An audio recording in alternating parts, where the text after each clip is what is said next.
Assalamualaikum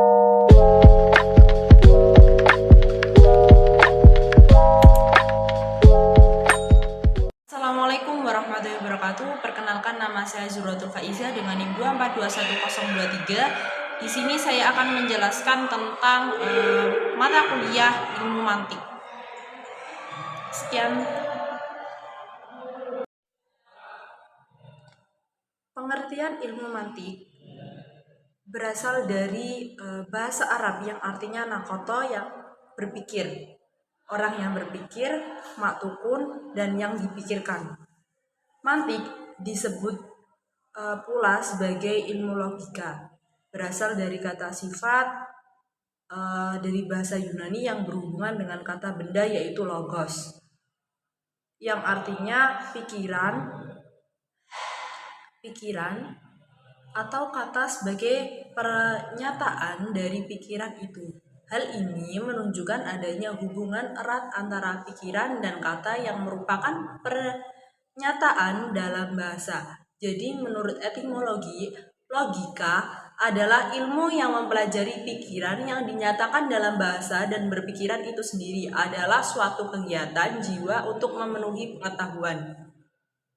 Adapun definisi, banyak macam-macam, di antara lain yaitu mantik itu adalah ilmu yang memberikan aturan-aturan berpikir valid. Bisa dikatakan juga menjadi ilmu logika atau suatu cabang filsafat yang mempelajari asas-asas dan aturan-aturan penalaran supaya orang-orang dapat memperoleh kesimpulan yang benar. Jelas logika membuat asas dan aturan-aturan yang membantu orang untuk berpikir benar. Mantik juga bisa dikatakan tentang ilmu tentang undang-undang berpikir, ilmu untuk mencari dalil, ilmu untuk menggerakkan pikiran kepada jalan yang lurus, ilmu membahas undang-undang umum untuk pikiran, alat yang merupakan untuk undang-undang, dan ilmu pengetahuan tentang karya atau akal budi. Tujuan mempelajari ilmu mantik yaitu keistimewaan manusia dengan segala binatang adalah karena dengan akalnya ini ia berpikir untuk sampai kepada sesuatu yang belum ia ketahui. Dan dengan akalnya itu pula ia mengetahui keberadaan dan rahasia-rahasia alam. Menurut tabiat, didorong untuk berpikir dan menggunakan pikiran itu selama hidupnya. Anak kecil maupun orang dewasa sesuai dengan kemampuan akalnya, hanya saja pikiran itu tidak selamanya membawa kepada kesimpulan-kesimpulan yang benar. Kadang ia salah tanpa disadari dengan sengaja, sehingga keliruan antara yang benar dengan yang salah, dan akibat membawa kepada pengetahuan yang tidak benar. Maka agar manusia aman dan tidak keliru pengetahuan selamat, diperlukan adanya peraturan-peraturan yang memberikan pedoman di dalam pikiran itu. Dalam pedoman itu dinamakan adalah ilmu apa? Ilmu mantik. Dengan demikian, maka tujuan mempelajari ilmu mantik ialah agar manusia terhindar dari kekeliruan berpikir dan pengetahuan berpengetahuan selamat dari kesalahan. Faedah-faedah ilmu mantik.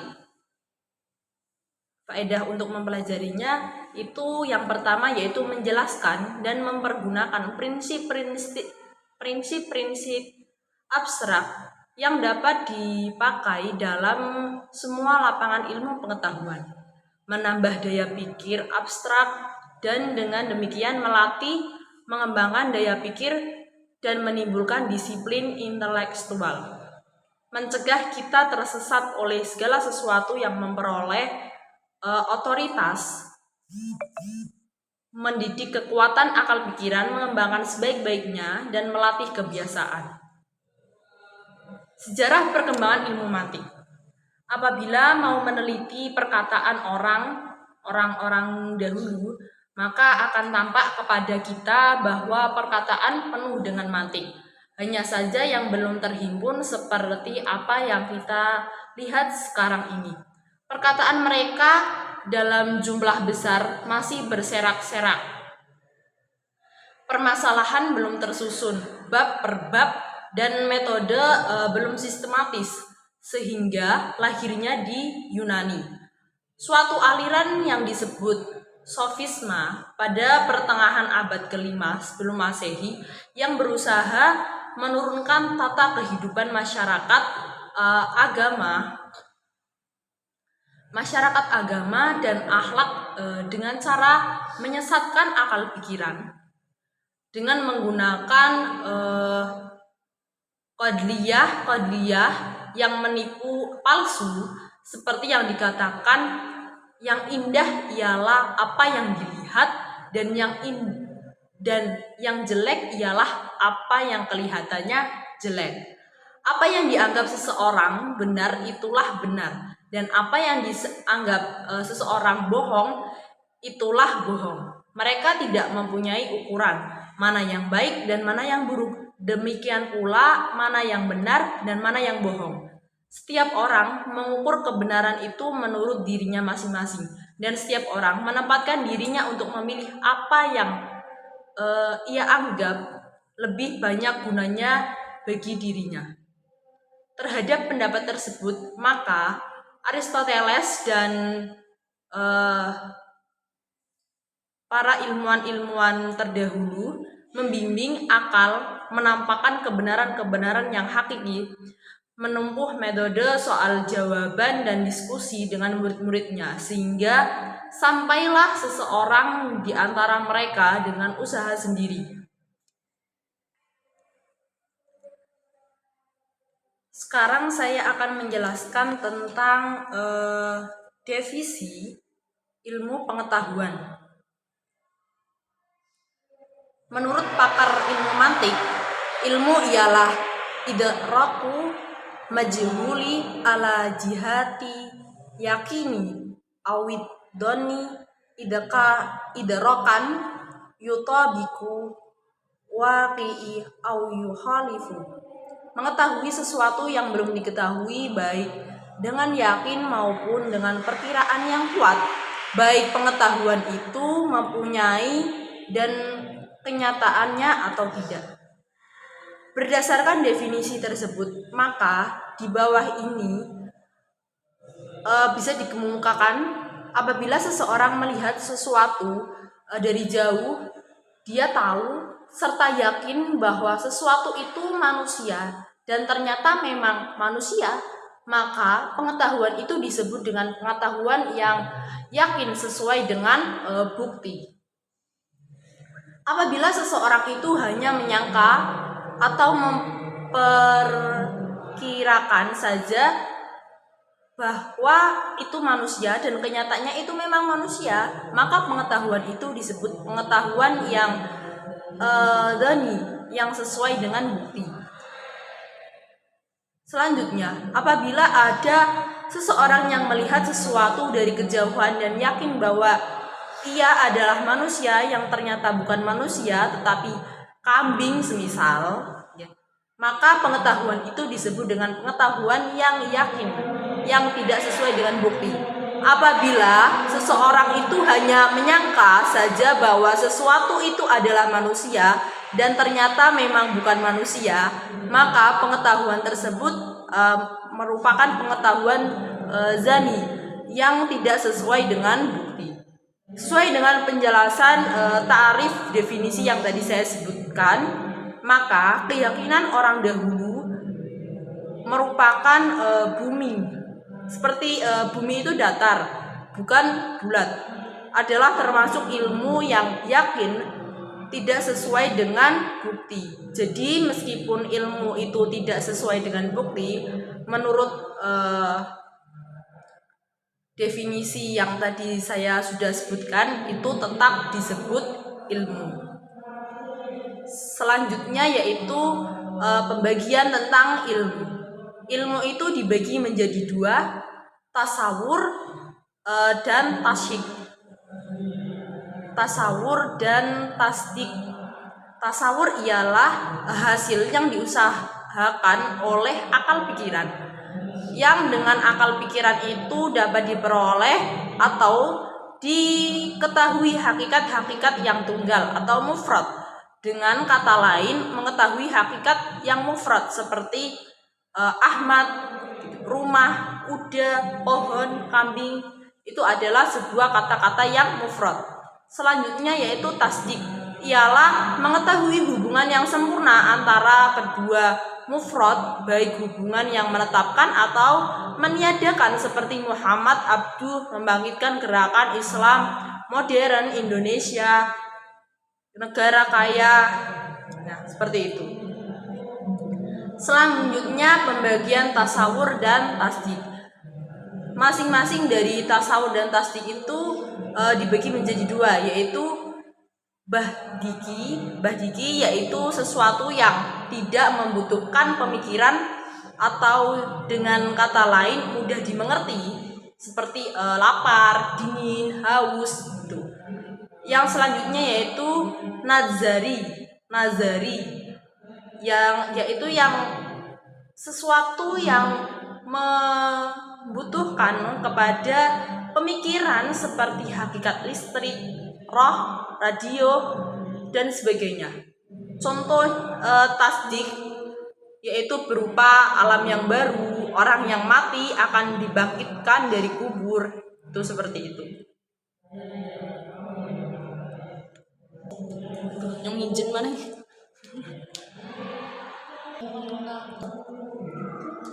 Pembagian mufrad dibagi menjadi 3. Yang pertama yaitu isim, yang lafadznya mufrad mengandung pengertian yang bebas dari zaman, pengertian yang tidak ada hubungannya dengan masanya. Contohnya seperti masjid, sungai, lampu, Jakarta, ali, pohon, dan sebagainya. Yang kedua yaitu kalimat atau lafadz mufrad yang mengandung arti menunjukkan dalam sesuatu di antara 3 masa lalu, masa kini, dan masa yang akan datang. Contohnya menulis, berdiri, pergi, belajar, seperti itu. Selanjutnya yaitu adat yaitu lafadz mufrad yang menunjukkan sesuatu makna yang tidak dapat dipahami dengan sendiri tanpa dihubungkan dengan yang lain. Contohnya dari, atas, kepada gitu. Pembagian murakab. Kalau murakab itu murakab tam, murakab nakis. Kalau murakab tam adalah yaitu susunan lafadz yang memberikan pengertian dengan sempurna sehingga orang diam karenanya. Contohnya Soeharto adalah Presiden RI yang kedua. Yang kedua selanjutnya Abu Ja'far Al-Mansur adalah pendiri Daulat Bani Abbasiyah. Untuk yang kedua yaitu murakab nakis, sesuatu lafadz yang tidak diberikan secara kesempurnaan sehingga karena adanya ketidakpuasan. Contohnya seperti kitab tebal, kitab merah, sisi segitiga gitu. Untuk selanjutnya yaitu pembagian murakab tam itu dibagi menjadi 2, yaitu murakab qadriyah, ialah setiap susunan kata yang mengandung kemungkinan berat dan berbohong pada zatnya. Contohnya udara yang bersih menyegarkan badan, kebersihan pokok pangkal kesehatan. Murakab insya'i ialah setiap susunan kata yang tidak mengandung kebenaran dan kebohongan, karena terdiri dari kata-kata perintah, larangan, pertanyaan, dan seruan. Contohnya seperti pergilah kamu ke pasar membeli ikan, jangan putus asa dari rahmat Allah. Pembagian murakab insya'i ini tidak termasuk dalam pembahasan ilmu mantik. Yang selanjutnya yaitu kulli dan juz'i. Isim dipandang dari segi mafhumnya dapat dibagi menjadi dua, yaitu kuli, yaitu lafadz lafadz mufrad yang dapat dan sesuai untuk mengandung satuan-satuan yang banyak seperti sungai, burung, binatang, sekolahan, murid dan sebagainya. Kalau yang juz'i itu yaitu lafadz mufrad atau tunggal yang tidak sesuai dengan maknanya. Yang mufradnya tadi untuk ikut serta afrod-afrod yang banyak seperti Jakarta, Sumatera, Mesir, Mekah dan sebagainya. Nah, yang selanjutnya yaitu al-musahhal atau al-mandul dan al-adami. Isim dipandang dari segi ada atau tidak ada. Adanya maklul dapat dibagi menjadi 3 bagian, yaitu musyaqqal yang artinya isimnya menunjukkan kepada sesuatu yang ada atau sifatnya nyata, dapat disaksikan dan dilihat. Contohnya seperti Muhammad, Ahmad, manusia, kuda, sebagainya. Contoh sifat yang nyata, alim, kuat, lemah, pendek gitu dan sebagainya. Ma'dul al-ma'dul yaitu suatu lafaz yang menunjukkan tidak adanya sesuatu yang ada, baik merupakan suatu zat maupun sifat, seperti tidak berani atau tidak kuat atau tidak mulia, tidak hadir dan sebagainya. Yang kedua yaitu adami. Yang ketiga itu adami, yaitu lafaz yang menunjukkan tiada sesuatu sifat dari sesuatu maudhu atau subjek, yang seharusnya maudhu itu sesuatu sifat yang tidak botak atau buta, tuli, mandul dan sebagainya. Untuk selanjutnya yaitu al-fahmu dan al-masadaq.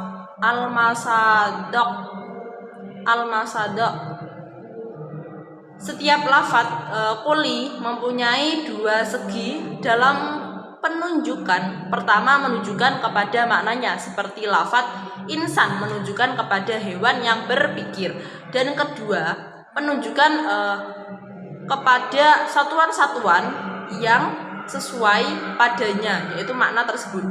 Adapun makna yang menunjukkan kepada lafaz quli disebut mafhum,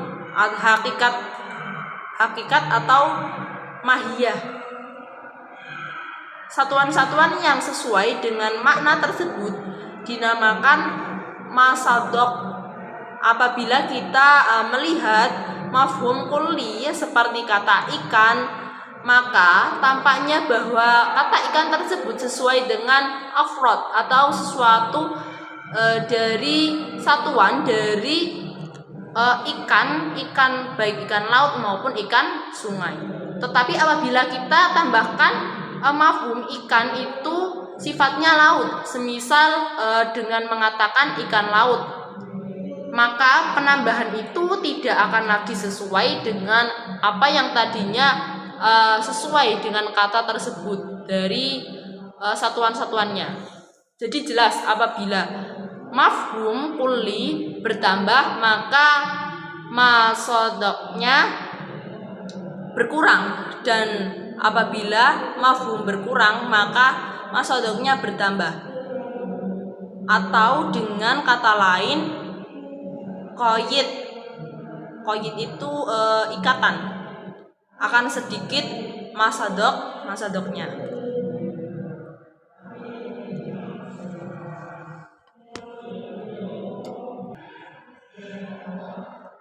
Yang selanjutnya yaitu taqabul adadain. Contohnya hitam dan putih, panas dan sejuk, duduk dan berdiri, panjang dan pendek.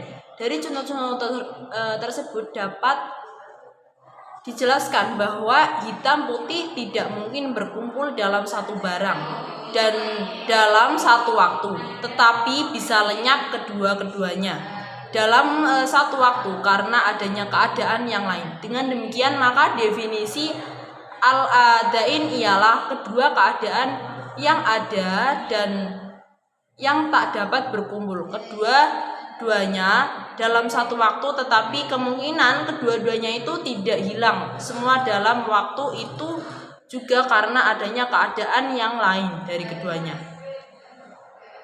Yang selanjutnya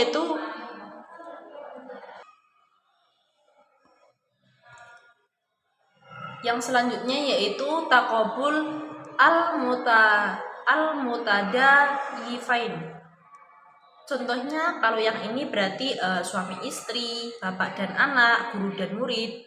Dari contoh-contoh tersebut tampaklah bahwa suami tidak mungkin ada menurut akal tanpa istri.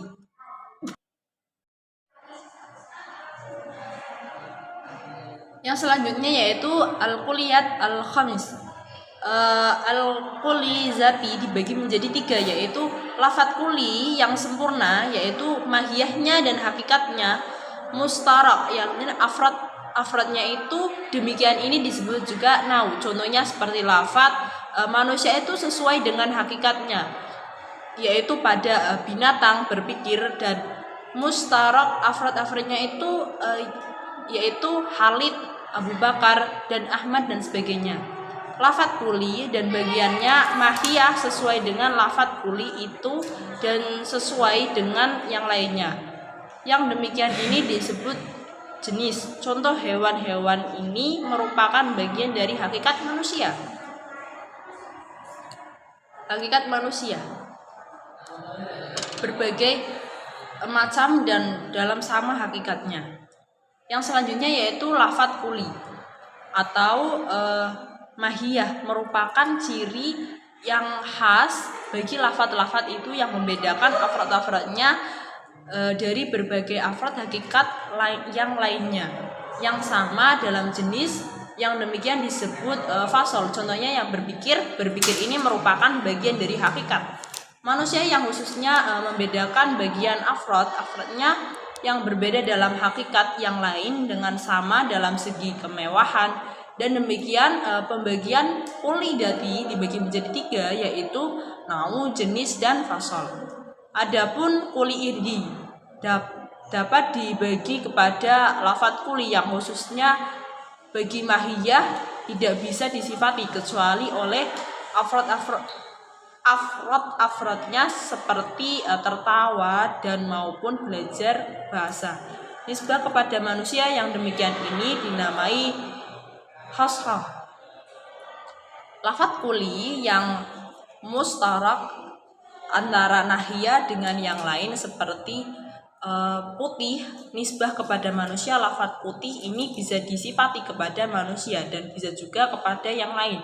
Yang demikian itu disebut irdiam.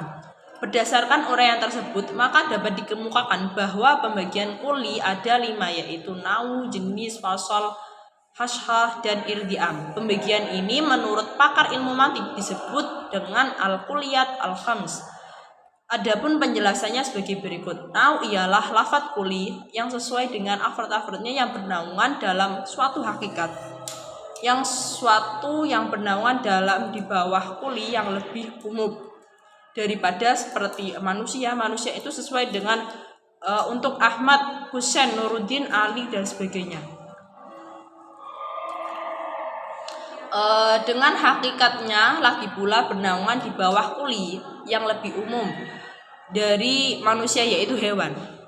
Jenis ialah merupakan kuli yang sesuai untuk afrad-afradnya hakikat yang bermacam-macam, dan lafadz kuli yang bernaungan di bawah kuli yang lebih khusus daripadanya. Seperti lafadz hewan ini sesuai untuk manusia dan juga untuk lainnya. Dari berbagai hewan seperti sapi, kuda, dan yang lainnya ini semuanya itu merupakan kuli yang lebih khusus daripada hewan.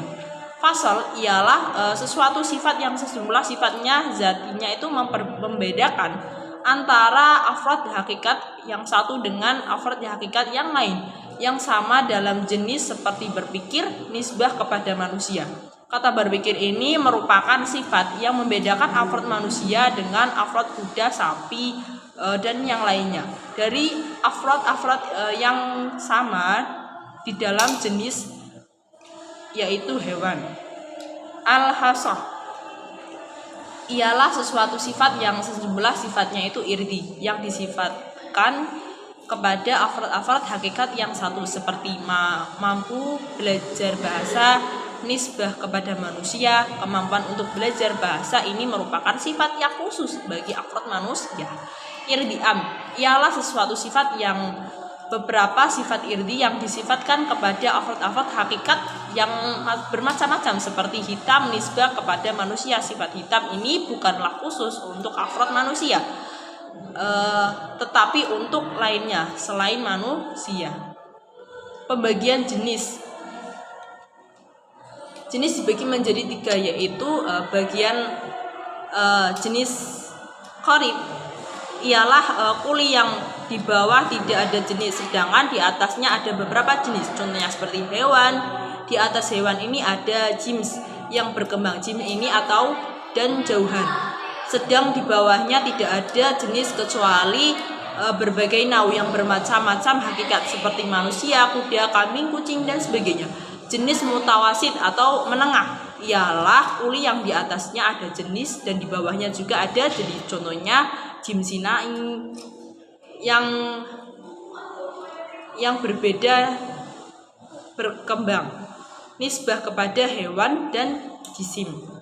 Jenis kali atau bait yang tinggi dan jauh ialah suatu jenis yang tak ada yang lain di atasnya, tetapi bawahnya ada jenis. Contoh jauhar, di bawah jauhar ini ialah jisim yang berkembang dan hewan.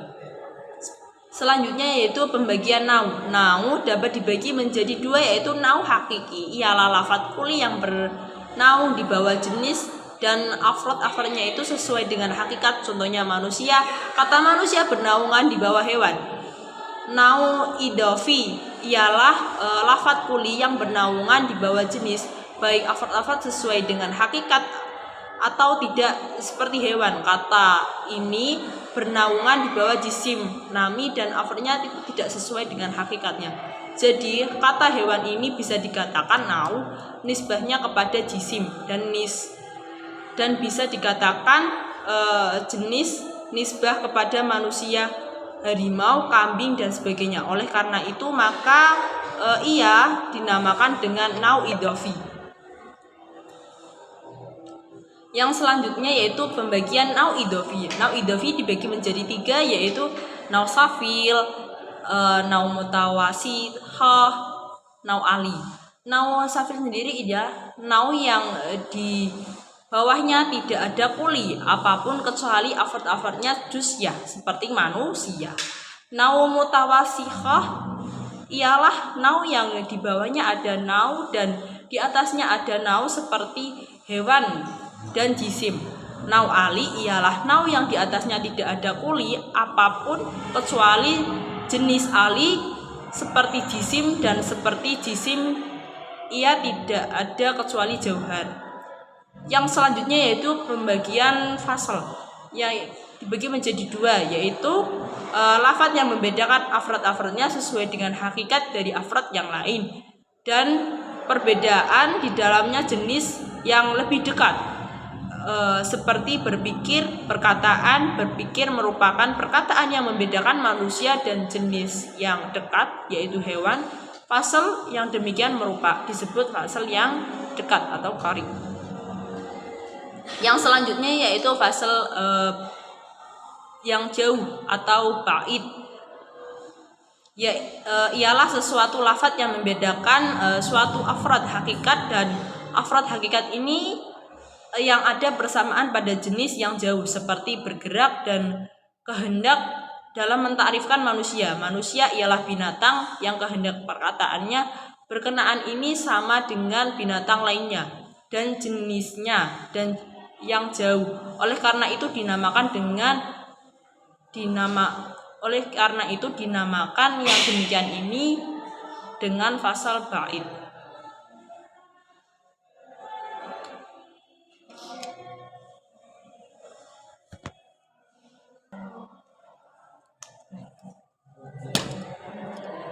Temen mikir koyone rapi didelok deh. Apa? Koyone rapi didelok.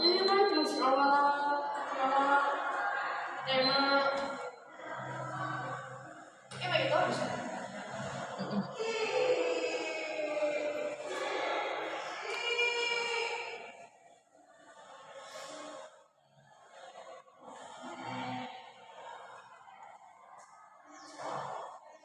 kedua yaitu al-ta'rif dan al-qasari.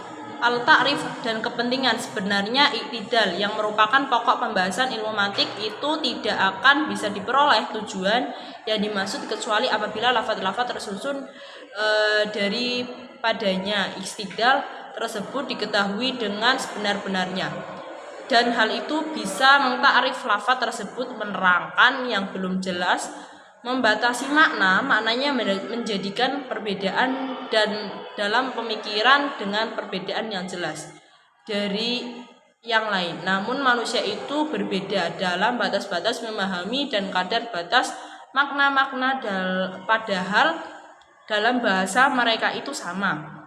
Oleh karena itu perlu kita berpegangan kepada ta'rif ilmu mantik, yaitu ta'rif yang membatasi mafhum kuli dengan batasan yang terang dan membedakan dari beberapa yang lain dengan perbedaan yang jelas. Serta demikian ta'rif ialah suatu cara atau alat untuk mengenalkan, memahami tentang pengertian afrod yang untuk menggambarkan yang sejelas-jelasnya terhadap afrod itu.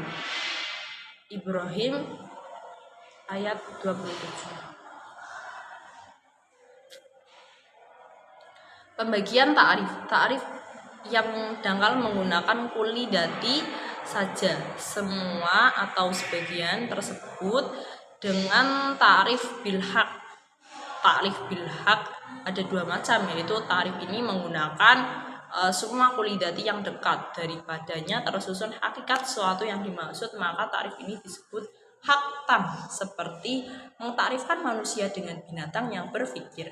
Apabila ta'rif ini digunakan sebagian kuli dati yang dekat dan sebagian kuli dati yang jauh, hanya menggunakan sebagian kuli dati yang dekat, maka ta'rifnya disebut juga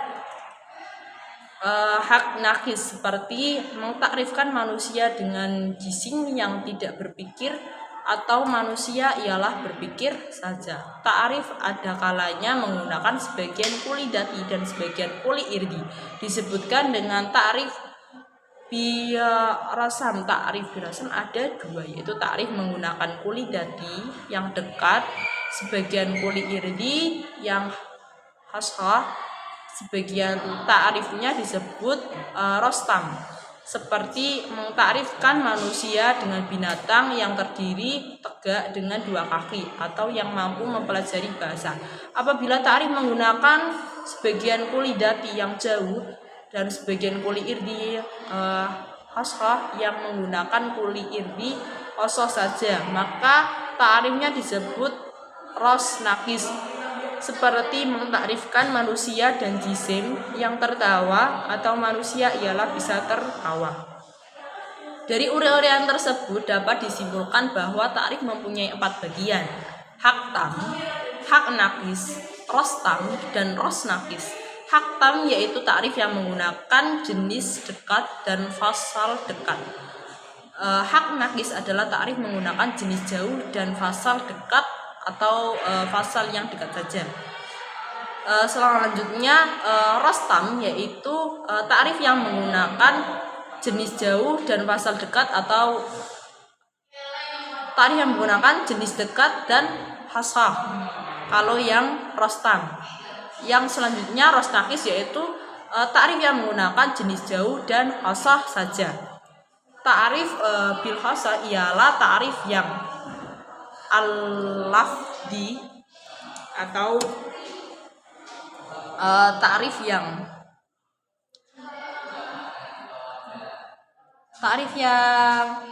al-lafdi, yaitu ta'rif yang menerangkan lafaz dengan lafaz yang lebih jelas, seperti menerangkan ketela dengan ubi, sungai dengan kali. Ta'rif misal itu misal itu kan contoh ya, seperti mentakrifkan lafaz kuli dengan manusia, mentakrifkan fa'il. Contohnya Ja'a Muhammad. Ja'a wis teko sapa Muhammadun Muhammad. Telah datang Muhammad.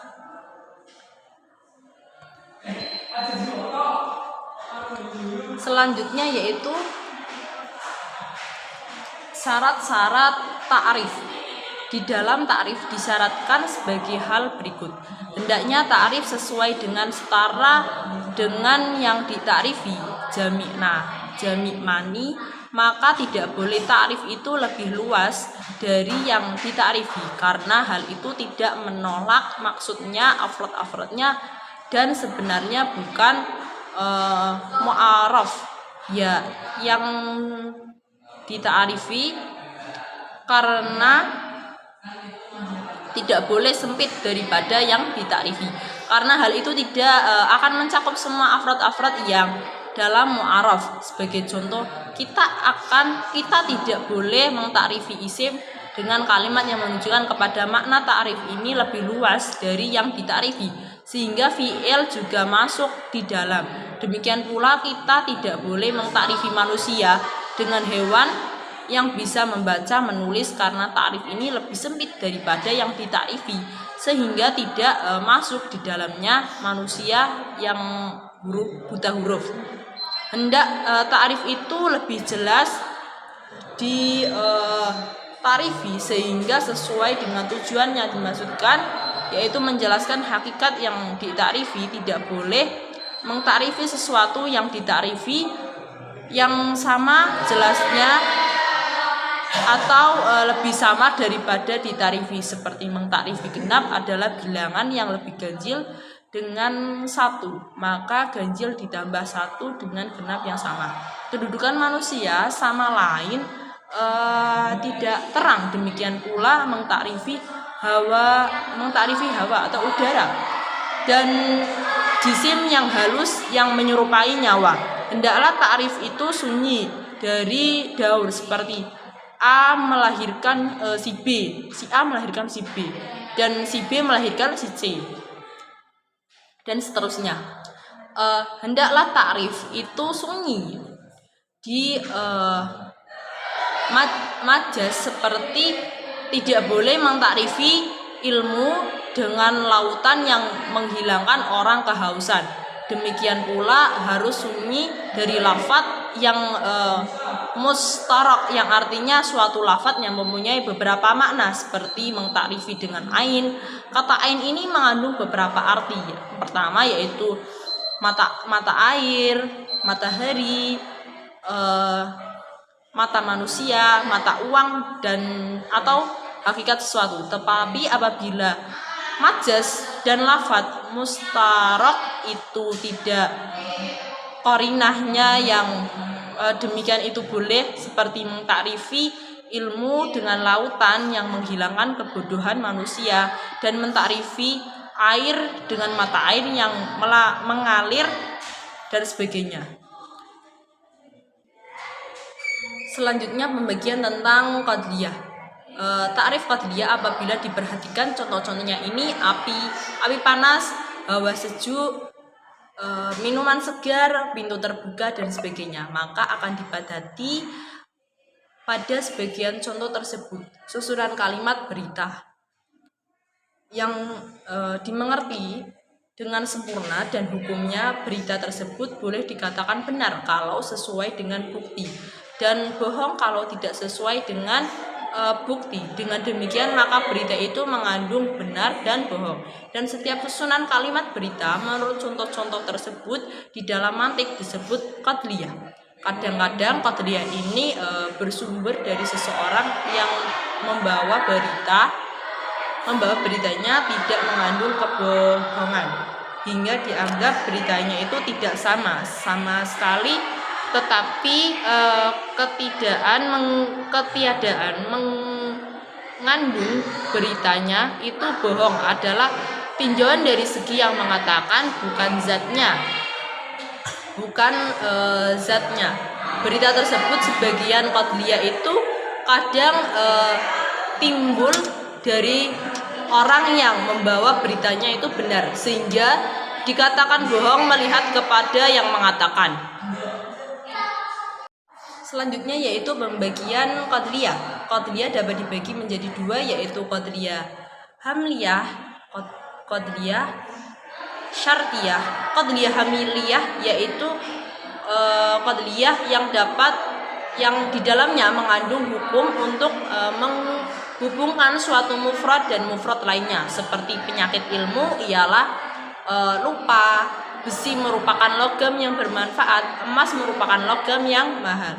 Qadriyah syartiyah yaitu suatu qadriyah yang di dalamnya mengandung hukum untuk menghubungkan qadriyah yang satu dengan qadriyah lainnya disertai dengan salah satu adat dan syarat, seperti apabila mahasiswa bersungguh-sungguh maka ada harapan kuat untuk sukses. Terus apabila matahari terbit maka timbullah pagi atau siang. Selanjutnya yaitu qadriyah hamliyah, yaitu tersusun dari 3 juz bagian. Yang pertama yaitu mahkum alaih, yaitu mubtada, fa'il, naibul fa'il menurut ilmu nahwu, sedangkan menurut ilmu mantik disebut maudhu. Mahkum bih yaitu khabar atau fa'il menurut ilmu nahwu, sedangkan menurut ilmu mantik itu mahmul. Lafadz yang menjadi alat penghubung antara maudhu dan mahmul yang disebut dengan rabitah, lafadz penghubung itu ialah dhamir fasal, seperti Aliyun huwa fahimun, Ahmad kana katiban. Akan tetapi di dalam suatu qatliyah kadang-kadang itu rabitah itu dihilangkan karena dianggap itu sudah terang bahwa antara maudhu dan mahmul itu tidak ada hubungannya walaupun tanpa rabitah atau contoh.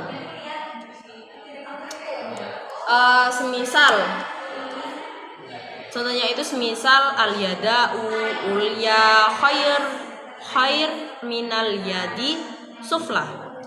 Tangan di atas lebih baik daripada tangan di bawah. Aduan akilan khairu min sadiqin jahilin. Musuh yang cerdik lebih baik daripada teman yang bodoh. Qadriyah tanpa rabitah seperti tersebut di atas dinamakan qadriyah sunaiyah, sedangkan rabitah dinamakan sulasiyah, seperti Izzudaini huwa mujtahid. Izzuddin adalah orang yang bersungguh-sungguh. Muhammad Jalalu kana dhorifan. Muhammad Jalal adalah orang yang pintar. Pembagian qadriyah hamliyah. Qadriyah hamliyah dilihat dari segi mahmulnya dibagi menjadi 2, yaitu yang pertama adalah mujabah dan sholibah. Mujabah yaitu qadriyah yang di dalamnya diterapkan hukum adanya mahmul untuk maudhu. Contohnya seperti Medan adalah kota terbesar di Sumatera. Belawan pelabuhan berdagang terpenting di Indonesia. Khalid menulis di papan tulis. Kalau yang salibah yaitu sesuatu qadriyah yang di dalamnya diterapkan hukum tidak ada mahmul atau maudhu. Contohnya seperti tidak seseorang pun, ini ya kalimatnya contohnya, tidak seseorang pun hadir di sekolah. Tidak semua bangsa Indonesia itu bodoh terhadap hak-haknya. Yang selanjutnya yaitu qadriyah hamliyah. Dari segi maudhu dibagi kepada, berarti ada syahiyah, ada muamalah, ada kuliah, ada juz'iyah. Yang pertama yaitu syahiyah, yaitu artinya qadriyah yang maudhu, yang merupakan suatu yang tertentu yang atau terbatas atau salah atau isimnya ma'rifat atau yang 7. Contohnya seperti Jakarta ibu kota negara Republik Indonesia. Muhammad itu rajin, Muhammad duduk. Untuk selanjutnya contohnya lagi rumah itu ditempati. Kalau yang semisal yang muamalah itu muamalah sendiri, artinya suatu qadriyah yang maudhunya lafadznya itu kulli, tetapi tidak diterangkan apakah hukumnya itu berlaku untuk seluruh isi lafadz kulli atau hanya sebagian isi lafadz kulli. Contohnya ini gini, manusia dapat menerima pelajaran tertinggi. Contohnya lagi, bahwasanya logam itu dapat berkembang dengan panas. Kalau yang kuliah itu suatu qadriyah yang maudhu. Lafadz kuliah itu qadriyahnya itu tersebut berlaku untuk seluruh afrad maudhu. Contohnya, semua manusia mempunyai akal pikir, semua manusia membutuhkan makanan. Juz'iyah yaitu suatu qadriyah yang maudhu. Lafadz kuli seperti hukum qadriyah tersebut hanya berlaku untuk sebagian afrad maudhu. Contohnya seperti sebagian manusia penyair atau penyanyi, sebagian manusia pedagang. Sebagian pakar ilmu mantik, qadriyah, sahwiyah tidak dimasukkan ke dalam hukum qadriyah kuliah, sedangkan yang lain itu dimasukkan. Adapun qadriyah muamalah maka bisa dimasukkan ke dalam qadriyah kuliah juz'iyah. Tetapi yang sesuai adalah dihukumkan kepada qadriyah juz'iyah. Dengan demikian, maka qadriyah muamalah dimasukkan ke dalam qadriyah juz'iyah. Berdasarkan uraian tersebut, maka pembagian qadriyah hamliyah tadi yang sudah diterangkan ya, dilihat dari segi maudhunya hanya ada dua bagian, yaitu qadriyah kuliah dan qadriyah juz'iyah. Sedangkan kalau dilihat dari segi mahmulnya maka ada dua bagian pula, yaitu mujabbah dan sahilibah. Jadi dapat disimpulkan bahwa qadriyah hamliyah itu dapat dibagi menjadi 4 bagian, yaitu mujabbah kuliah, mujabbah juz'iyah, shalibah kuliah, dan shalibah juz'iyah sebagai gambaran ringkasan dalam materi tersebut.